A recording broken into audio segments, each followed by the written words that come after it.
Dun Shows World.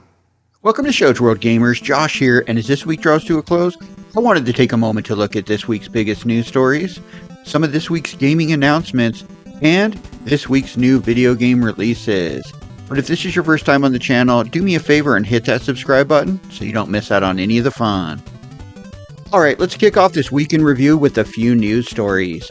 And this week, Universal finally talked about the upcoming largest version of Super Nintendo World in the world, coming to Epic Universe. The new theme park is scheduled to open as part of the Universal Orlando Resort in Florida next year in 2025. They showed the Super Mario Mushroom Kingdom area, which will be a larger version of the Universal Hollywood Super Nintendo World, with an additional Yoshi ride and more, as well as renderings showing off the upcoming Donkey Kong Country area, which looks like a really cool jungle-themed area, with more new interactive games, along with the amazing-looking Donkey Kong minecart ride. Now, the 6-episode first season of the Knuckles TV show did release last Friday on Paramount Plus, and we watched the complete season over the weekend. The show was a lot of fun, and we enjoyed watching it. The show does kind of drag towards the middle, but overall, we liked and recommend watching it. I was hoping they would use this as a setup for Sonic 3, but it does seem to be more of a spin-off and its own thing. We also got news this week that BlizzCon has officially been canceled for 2024. The huge con that celebrates everything Blizzard Entertainment, including World of Warcraft, Overwatch, Diablo, StarCraft, and more, will be back and is expected to take place in 2025, where I'm sure we will see some of the most impressive cosplay ever created.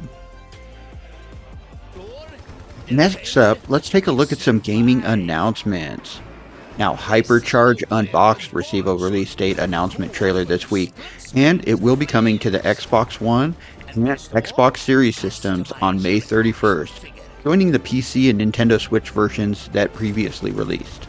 The game is an action third-person shooter where you take control of action figures that you can customize and battle against other toys in real-world locations like a backyard, a house, and a toy store that, according to some of the signage we see in the trailer, appears to be an actual Toys R Us.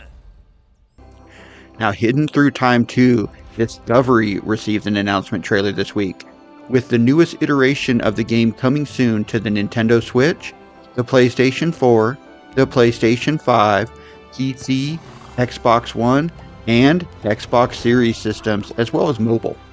The game is a cozy hidden object game that has you searching for hidden objects in hand-drawn interactive landscapes. Now, Arena Blackout Infinite had an official gameplay reveal trailer drop this week, as well as an announcement of a closed beta taking place on May 8th. The first-person shooter game just looks like a lot of fun. In the game, you will need to shoot, loot, and raid your way to fortune in this realistic, immersive, military simulation style first-person shooter. Now, Beat the Machines Rebooted also received a release date trailer this week. The game is coming out on June 21st for the PC, the Xbox One, and Xbox Series systems. The game is a top-down retro twin-stick arcade shooter where you must defeat the virus POM.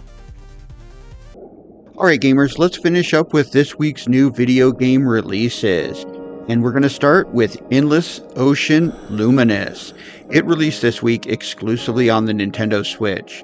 The game is an underwater exploration game. You will dive into the ocean depths and survey a mysterious underwater world with over 500 species of marine life, some of which are presumed extinct or even mythical.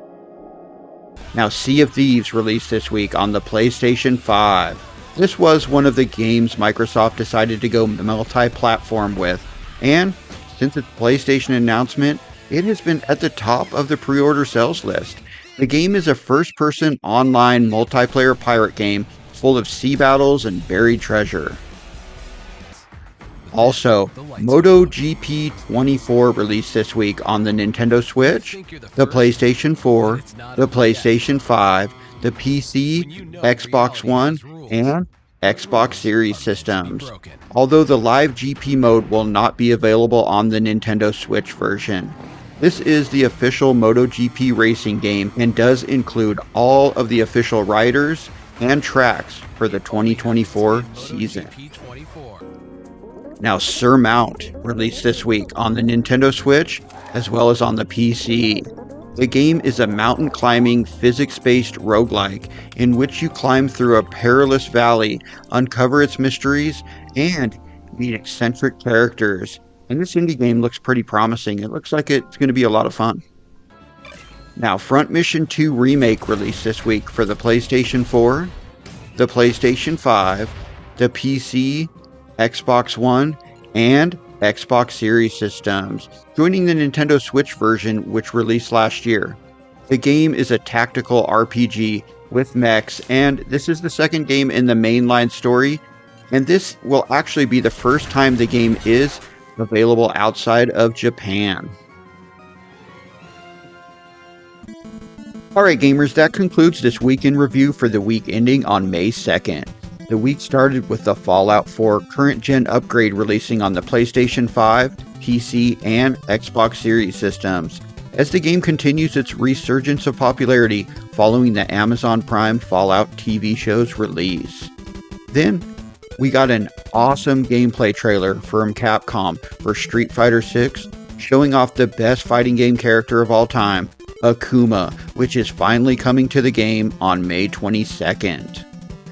And the week ended with Xbox giving us info about their upcoming June gaming showcase and teasing a deep dive look at the next Call of Duty game taking place immediately after the game's showcase. But let me know anything we may have missed in the comments, and thanks for joining us today gamers. Joge World, out.